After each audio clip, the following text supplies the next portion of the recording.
Hello guys, welcome back to the channel and this is your educator Vipul Sharma this side and मैं हूं आपका दोस्त, आपका educator, आपका टीचर, आपका भाई विपुल शर्मा।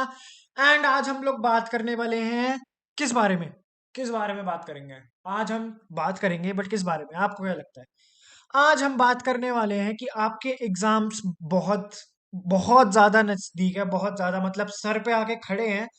एंड आप लोगों को लग रहा होगा कि भैया मोटिवेशन चाहिए, भैया डर लग रहा है, भैया पढ़ा तो है पर कुछ याद नहीं आ रहा, भैया ऐसा हो रहा है, भैया वैसा हो रहा है, भैया दिमाग से चीजें स्किप हो रही है। तो भैया कुछ एडवाइस दे दो, इस चीजों को लेके कुछ हमें एडवाइस दे दो। गाइस गाइस गाइस, आपको कोई चीज की टेंशन लेने की जरूरत नहीं है। आप लोगों ने बहुत अच्छे से मेहनत करी है, ये आप जानते हो, आप अच्छे से जानते हो। एंड अगर आपने बहुत अच्छे से मेहनत करी है तो मेहनत का फल हर किसी को मिलेगा ही मिलेगा। जिसने जिस लेवल पे मेहनत करी होगी उसको उस लेवल का फल मिलता ही मिलता है। Sorry guys. सो बात करते हैं पहली चीज की कि भैया बहुत डर लग रहा है। देखो गाइस, डरने की बात नहीं है। बोर्ड्स के एग्जाम है, मैं मानता हूँ, हर कोई कहता है कि भैया बोर्ड्स में मतलब पेरेंट्स से हमने बहुत सुना है हार्ड होते हैं, या फिर सीनियर्स भी कहते हैं कि हाँ भाई थोड़े टफ होते हैं। बट हाँ गाइस, देखो अपने अपनी मेहनत के हिसाब से होता है। अगर आपने पढ़ाई करी नहीं होगी तो आपके लिए तो भाई फिर हर चीज ही मुश्किल है। यही आपने पढ़ रखा होगा, आपको पता होगा, तो आपके लिए चीज आसान है ना। आप क्यों टेंशन ले रहे हो? आपको अपनी मेहनत पे भरोसा है, अपने टॉपिक्स को कर रखे हैं, आपने सब पढ़ रखा है, तो किस बात की टेंशन ले रहे हो? जो नॉर्मल स्कूलों में एग्जाम देते थे, बोर्ड में भी तो वही देना है। बोर्ड कोई तोप थोड़ी मार देगा आपके ऊपर कि भाई नहीं, हम स्कूल में अगर गोलियों से लड़ते थे तो वो नहीं, हम तो तोप से लड़ेंगे, तुम्हें को तोप देंगे। तुमने गोली चलाना सीखा है स्कूल में तो हम तोप देंगे तुम्हें चलाने को। ये ऐसे थोड़ी करेंगे वो लोग। तो अगर आपने पढ़ाई करी है अच्छे से तो आपके बोर्ड जो स्कूल में एग्जाम देते हो वही आप बोर्ड में एग्जाम देते हो। कोई बहुत बड़ी बात तो है नहीं ना एग्जाम देने के लिए। बस क्या है, एक स्कूल के अंदर जाके बोर्ड देना है कि जी बच्चे चीटिंग ना करें, बस ये होता है असली मतलब, यही होता है बोर्ड का। बस चीटिंग ना करें तो दूसरे स्कूल में जाके पेपर दे देंगे लोग। ठीक है, क्योंकि 12वीं के मार्क्स आगे करियर में बहुत काम आते हैं ना। तो इसलिए ऐसा होता है कि स्कूल में जाके दूसरे स्कूल में जाके पेपर दो, चीटिंग ना हो, ये ना हो, वो ना हो। मगजमारी बेफालतू की होती है। ठीक है। तो पहले तो ये, दूसरी बात कि यार याद नहीं आ रहा भैया, पता नहीं पढ़ा था जो कुछ भी याद नहीं आ रहा। सोचने बैठता हूँ तो कुछ ऐसा लगता है कि सब कुछ भूल रहा हूँ। उसके लिए सबसे बेस्ट, अगर आपने अपने शॉर्ट नोट्स बना रखे हैं तो उसको रोज रिवाइज करते रहो। अब मैं किसी एक सब्जेक्ट की बात नहीं कर रहा हूँ, सब सब्जेक्ट्स के लिए। अभी जैसे इंग्लिश का एग्जाम आ रहा है तो आप लोग अभी इंग्लिश ओरिएंटेड जितना रहोगे उतना आपके लिए बेस्ट है। इस टाइम भैया English English English English English, क्योंकि देखो आप लोगों को भी पता है, जिन लोगों ने इंग्लिश पहले से पढ़ी है वो वेल एंड गुड है। पर कई बच्चे होते हैं जो हफ्ता पहले भी, मैं ये नहीं कह रहा कि गलत बात है, आप इंग्लिश के लिए एक हफ्ता पहले भी दे रहे हो या आपने पहले भी बहुत टाइम दे दिया, गलत चीज करी। हर किसी का अपना way of study approach, study नहीं अप्रोच। अब इंग्लिश के लिए हर किसी की अपनी अलग अप्रोच होती है। कोई हफ्ता हफ्ता पढ़ के निकाल लेते हैं, कोई महीना पढ़ के निकाल लेते हैं, कोई 2 दिन पहले पढ़ के निकाल लेते हैं। इट ऑल डिपेंड्स कि आप लोग क्या, किस अप्रोच से क्या करने की उसमें चाह में हो। ठीक है। एंड अब मैं बात करता हूँ कि भैया डर लग रहा है, कुछ भी टॉपिक याद नहीं आता। तो गाइज आप ऐसा करो, कोई भी सैंपल पेपर लो, इस साल से रिलेटेड, इस सिलेबस से सैंपल पेपर्स उठाओ एंड क्वेश्चंस देखो, और या फिर लिखो रिटन प्रैक्टिस। अब जो टाइम है आपका वो है आपका रिटन प्रैक्टिस का टाइम। आप रिटन प्रैक्टिस नहीं करोगे अभी भी तो कोई फायदा नहीं होने वाला। आप सोचो मैं लेक्चर्स देख के चला जाऊं, मेरा हो जाएगा, नहीं होता गाइस। बहुत टफ हो जाता है एग्जाम में लिखना। क्योंकि अगर मान लो आप कहोगे भैया हमने खुद की भाषा में लिखना है, उस भाषा की भी तो प्रैक्टिस करोगे ना, कि अपनी भाषा भी कैसे लिखोगे। अपनी भाषा भी अगर प्रेजेंटेबल रखोगे, अपनी भाषा के वर्ड्स क्लियर रखोगे, अपनी भाषा का थॉट क्लियर रखोगे, तो आंसर प्रेजेंटेबल और अच्छा लगेगा ना। एग्जामिनर तो खुशी होगा कि भाई बच्चा अपने उसमें दे रहा है, वो रट्टे पे भी नहीं जा रहा है। ठीक है। तो आप लोगों को इस टाइम क्या करना है, आपको रिटर्न प्रैक्टिस पे ज्यादा से ज्यादा फोकस करना है, जिससे आप लोग बहुत आसानी से कर पाओगे। इस टाइम कुछ भी आपको नया उठाने की जरूरत नहीं है। वर्स्ट केस मान लो जैसे 15 दिन का गैप है एग्जाम्स में, जिन पे पास मैथ्स है, मैथ्स वाले वो नया टॉपिक उठा के एक बार रिस्क ले सकते हैं। ठीक है। आप थ्योरी में एक बार रिस्क ले सकते हैं। आप सोचो मैं अकाउंट्स में इस टाइम एक नया टॉपिक उठा के बैठ जाऊं, आप नहीं कर पाएंगे। जितना आपने पढ़ा है अकाउंट्स का आपको वही रखना पड़ेगा। मैथ्स में भी आपने जितना पढ़ा है आपको वही रिवाइज करके अपने बेस्ट स्कोर की तरफ को मूव ऑन करना पड़ेगा। बट थ्योरी सब्जेक्ट में पता क्या होता है, थ्योरी सब्जेक्ट में होता है थोड़ा दिमाग में रिकॉल करना। प्रैक्टिकल में ना आपको उस चीज को, उस अप्रोच पे काम करने के लिए आपको प्रैक्टिस चाहिए, ताकि आप बाद में कंफ्यूज ना हो। आप सोचो मैं वन शॉट देख के चला जाऊं शेयर्स का या डिबेंचर्स का देख के चला जाऊं, आपको क्या लगता है आप एग्जाम में आंसर लिख लोगे?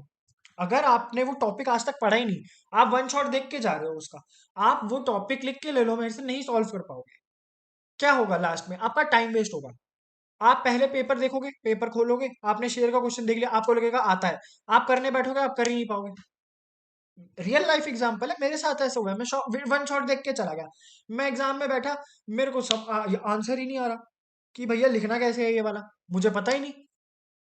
ये हो जाता है। हमें तो लगता है कि भाई हमने पढ़ लिया, वो चीज हमारे दिमाग में आ गई, बट अगर उसकी प्रैक्टिस नहीं करी होगी तो वो एग्जाम में चाहे आ भी जाए ना, सेम डिट्टो क्वेश्चन भी क्यों ना आ जाए, आंखों से देखा हुआ वो नहीं याद आता। एंड आप लोगों को इस टाइम ना, एक तो देखो, मैं समझ रहा हूँ दिमाग का ना ऐसा हो जाता है, जब तक बोर्ड का पहला पेपर नहीं हो जाएगा ना सबका दिमाग ऐसा होता है, क्योंकि एक बेंच मार्क सेट होता है ना, पहले पेपर से बेंच मार्क सेट हो जाता है कि कैसे आगे आने वाले बोर्ड्स का क्या हाल होने वाला है। तो आप लोगों का दिमाग इस टाइम कर रहा होगा, ठीक है ना? तो आप लोगों को स्ट्रेस बिल्कुल नहीं लेना है। एंड स्ट्रेस, मेरा स्ट्रेस इन सेंस क्या होता है, कौन सा वाला स्ट्रेस? देखो क्यों बोर्ड में मैं आप लोगों को स्ट्रेस नहीं लेना, अरे भाई 10 लोग कहेंगे स्ट्रेस नहीं लेना, हमें पता है कि हमें स्ट्रेस होने वाला है, हमें पता है हमें टेंशन है, क्योंकि पेपर आप लोग दे रहे हो, मैं तो नहीं दे रहा, मैं तो सिर्फ यहाँ पे आपको एडवाइस दे सकता हूँ कि स्ट्रेस मत लो। बट रियलिटी क्या है, आप स्ट्रेस में हो, आपका दिमाग, अगर आप खाना भी खा रहे हो आपका दिमाग यही चल रहा है, बोर्ड में मेरा क्या होगा, बोर्ड में मेरा क्या होगा। आप अगर पढ़ाई कर रहे हो तो पेपर में कैसा आएगा, पेपर पेपर क्या आएगा, पेपर क्या आएगा, ये चल रहा है। ठीक है। कुछ खुराफाती तो इस टाइम ये भी होता है कि भाई कहीं से मैं पेपर लीक करवा लूं। अरे भाई सही में, पता है कुछ खुराफाती मैंने देखे हैं जो कहेंगे भाई मैं पेपर ही लीक करवा लेता हूँ, और उसके चक्कर में अपना कितना टाइम वेस्ट करेंगे। फ्रॉड चीजों में कितना पढ़ते हैं बच्चे, मैंने अपने टाइम पे भी बहुत देखा था। मेरे कई फ्रेंड्स थे वो फ्रॉड चीजों में पड़ गए थे, पेपर लीक करवा रहे थे अपने भाई। वो लोग टेलीग्राम्स के थ्रू, कोई चैनल्स वगैरह होते होंगे, उनसे अपने पेपर लीक्स ले रहे थे, और लास्ट में क्या हुआ, वो पेपर नकली निकले। ये होता है महा टाइम वेस्ट। मैथ्स का एग्जाम था गाइस हमारा, बच्चों को 15 दिन थे हमारे पास पढ़ने के लिए, बच्चे इतने वो थे उस टाइम टेंशन में, क्योंकि मैथ्स एक ऐसा सब्जेक्ट है तो बचपन से हर कोई टेंशन में होता है। बच्चे 15 दिन पढ़े नहीं कि पेपर लीक होने वाला है हमारे परसों, एक रात पहले हमारे पास पेपर आ जाएगा, वो उस मौज में पढ़े ही नहीं। और लास्ट में उन्हें पेपर भी नहीं मिला, उन्होंने पढ़ाई भी नहीं करी, बस बैठे रह गए, और 30-40 नंबर पे रह गए मुश्किल से, उनके 40 नंबर मुश्किल से आए हैं बोर्ड में मैथ्स में। क्यों आए? टाइम वेस्ट करने की वजह से, कि भाई मेरे को वो मिल जाएगा, मेरे को ये मिल जाएगा, वैसा हो जाएगा, ऐसा हो जाएगा। तो आप लोगों को इन चीजों में भी नहीं पढ़ना है। किसी भी वीडियो, अभी इस टाइम किसी भी वीडियो से कोई मोटिवेशन फालतू की लेने की कोई जरूरत नहीं है। ठीक है। इस टाइम सोचो भाई ये स्ट्रैटेजी कर लो, वो स्ट्रैटेजी कर लो, ऐसे कर लो, वैसे कर लो। भाई जिस तरीके से आप पढ़ना चाहते हो ना आप पढ़ो, जैसे भी आपको कवर करना है आप कवर करो भाई। मैं ये नहीं कह रहा वाइड हो जाओ, वाइड नहीं होने को कह रहा हूँ, बट एक सिस्टमैटिक तरीके से अपनी अप्रोच अब मत चेंज करो। ये सोचो मैं यूं चल रहा था, अगर मैं सही जा रहा था, इसी डायरेक्शन में मैं सही जा रहा था, तो मैं यू करके उस डायरेक्शन में क्यों जाऊं, मैं अपना सीधा ही चलूं ना। नई इनोवेशन क्यों डालूं मैं उस रास्ते में? ठीक है। अगर आप राइट ट्रैक पे हो अभी भी, तो आपको उसी ट्रैक को फॉलो करना है, अपना ट्रैक बदलने की जरूरत नहीं है। And if you are slow, थोड़ा स्लो हो, जैसे हो जाता है कोई अप्रोच लेके स्लो होता है, तो आपको थोड़ी अपनी अप्रोच में चेंजेस लाने पड़ेंगे, आपको अपनी अप्रोच को फास्ट करना पड़ेगा।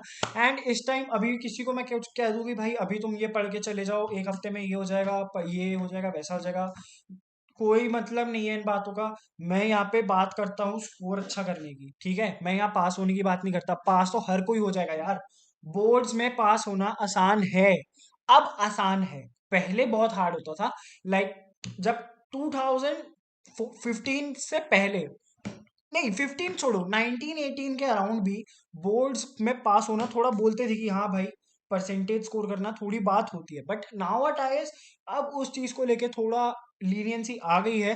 तो इतनी आपको स्ट्रेस लेने की जरूरत नहीं है कि भाई बहुत ज्यादा मुझे फोड़ना है, मुझे बहुत ज्यादा करना है। आपको उस चीज की टेंशन लेने की जरूरत नहीं है बिल्कुल भी।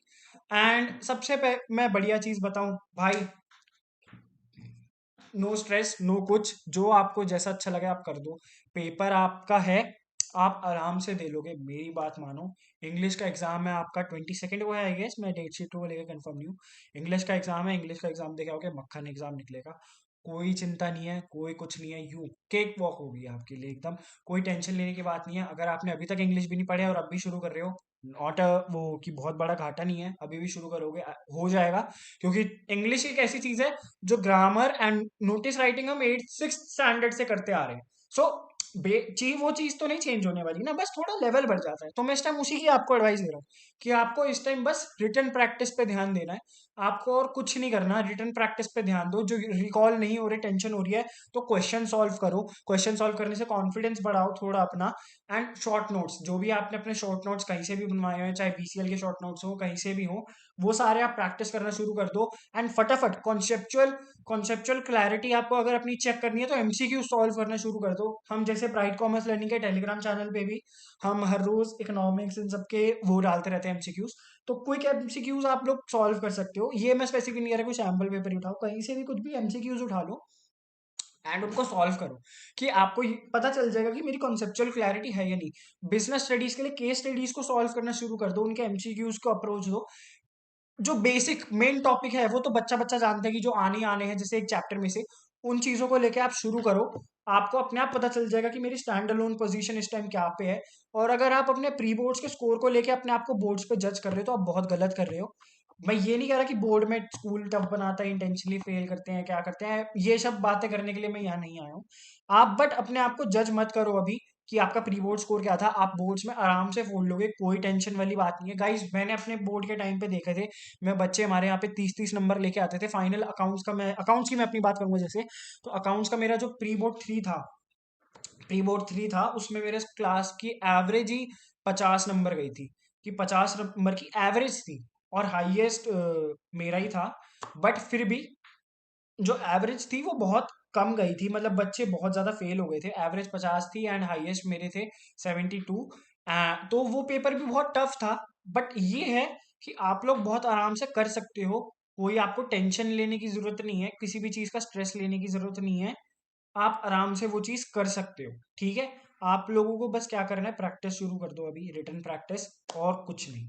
सबसे बेस्ट, बेफालतू की मोटिवेशन की जरूरत नहीं, बेफालतू का डिस्ट्रैक्ट होने की जरूरत नहीं है, बेफालतू का कुछ करने की जरूरत नहीं है। अपने आप को ओवर पुश अपने आप को करने की जरूरत नहीं है, जब तक नेसेसरी ना हो। जब तक नेसेसरी ना हो अपने आप को ओवर पुश मत करो। अपना शेड्यूल मत खराब करो, अपना ट्रैक सेम रखो। कोई टेंशन वाली बात नहीं है, सब बढ़िया चल रहा है। So on this note I end up my video. So all the best to you guys, आपके एग्जाम्स के लिए बहुत बहुत वो हो, आपको वो हो, बधाई हो। एंड आपके एग्जाम्स बहुत बढ़िया बढ़िया जाएं, मेरी भगवान से यही प्रार्थना है। So see you guys in the next video, तब तक के लिए take care, bye bye. And जाने से पहले चैनल को कर दीजिएगा सब्सक्राइब, वीडियो को पसंद आई हो तो कर दीजिएगा लाइक, एंड टेलीग्राम चैनल को हमारे ज्वाइन कर लीजिएगा। So see you guys in the next video, till then take care and bye bye, जय हिंद।